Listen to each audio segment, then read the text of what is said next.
Uyg'urlar Edmonton Madaniyat meroslari festivalida.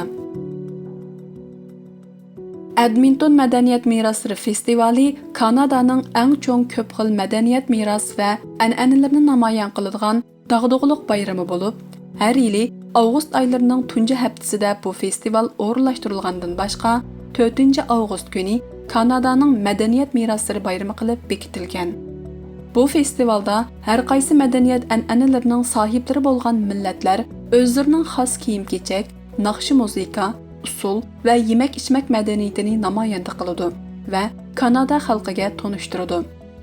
Festival yana har qaysi madaniyat meroslarini bir yerga akilish orqali Kanadaga ko'chman bo'lib kelgan har qaysi millatlarning an'analarini, yemak-ichmak, naqshi usul musiqa, qo'l hunarvanchilik, kiyim-kechak va o'z kechmish hikoyalarini Kanada xalqiga hech qanday to'salg'usiz, ma'lum kuchlarning bisimi va buzg'unchiligiga uchirmagan holda tanishtirishiga fursat yaratib berdi. Kanada hukumatı ko'p xil madaniyat meroslarini bir bog'chada o'sgan rangarang gullar deb qaraydi.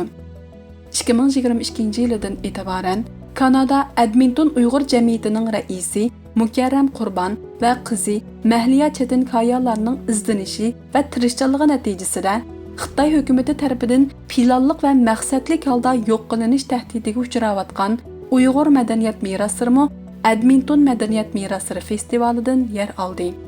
2025-yili 2, 3 va 4-avgust kunlari Edmonton shahrida o'tkazilgan Edmonton Madaniyat meroslari festivaliga Uyg'urlarning o'z madaniyat meroslari bilan 3-qatim qatnashishi bo'lib, Oy yulduzliq ko'k bayroq bilan birlikda Uyg'ur madaniyati meroslari ko'rgazmasi degan xat yozilgan 2 chidir alohida ko'zga chaliqib turadi. Bir chidirda maxsus Uyg'urlarning kimligi, tarixi, madaniyat meroslari, jo'grafiyalik afzalligi, chalg'u asboblari, kiyim-kechaklari, turmush buyumlariga yer berilgan bo'lsa, yana bir chidirda maxsus Calgary, Edmonton qatorliq shaharlardagi Uyg'urlarning qizg'inlik bilan sohibxonlik qilishida polo, langman va quymoq qatorliq 3 xil yemakligi Kanada xalqiga tanishtirildi. Bo'libmi, naq maydonda so'zilib, naq maydonda pishirilgan Uyg'ur langmanlari festivalga qatnashgan kanadaliklarni alohida jalb qildi. Naq maydonda langman so'ziyotgan Uyg'ur xonimlarining langman so'zish mahoratiga hayron qolgan kanadaliklar Uyg'ur chidirining atrofiga o'lishib, o'zlarining hayronliklarini ifodaladi. Rasm va videoga tortdi. Langman setib oluvchilar uzun o'chiratlarda turishdi. Festivaldagi Uyg'ur chidiri o'ziga xos tamoqi, Uyg'ur usuli va tarixiy uchurlari bilan festival qatnashuvchilarini eng jalb qilgan chidir bo'lib qoldi. Bu festival Kanadaning eng cho'ng usti ochiq festivali bo'lib, egilashlarga asoslanganda har yili 350 mingdan 400 mingga qadar kishining qatnashadiganligi ma'lum. Edmonton Madaniyat an'analari festivalida har yili jami 90 dan 100 gacha bo'lgan madaniyatga vakillik qiladigan 60 dan ortiq chidir tikiladi ekan.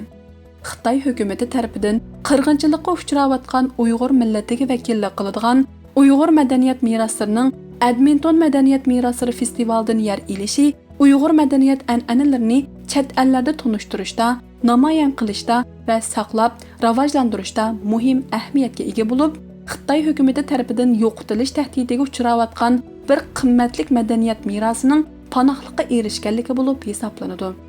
Kanadaning Alberta o'lkasi Calgary va Edmonton shaharlarida ko'p sonda Uyg'urlar yashaydigan bo'lib, bu qitim Kanada hukumatı yo'lga qo'ygan 10 ming Uyg'urni Kanadaga yerlashtirish programmasi orqali ko'p sonda Uyg'urlar Edmonton shahriga kelib yerlashdi.